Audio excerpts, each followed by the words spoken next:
তো আজি আহিছোঁ ৰংঘৰ চিনেমা চাবলৈ। অগ্নিবাণটো ষ্টাৰ্ট হৈ গ'ল, অগ্নিবাণটোৱে লৈ লওঁ ইয়াত।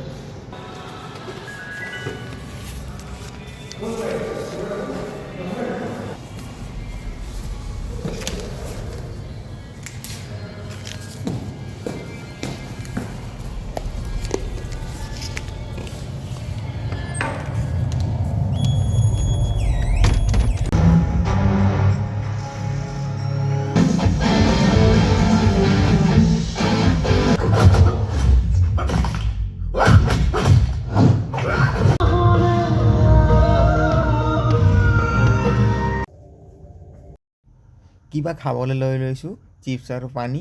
তাৰপিছত এতিয়া কি কৰিছোঁ, প্ৰথম মই 150 টকীয়া টিকেট লৈছিলোঁ, তলৰ পৰা চাইছিলোঁ, কিন্তু এতিয়া বিনা টিকেটত গৈ পিনে 250 টকীয়া জেগাত গৈ পিনে বহিছোঁ। আপোনালোক ৰিস্ক নল'ব আৰু।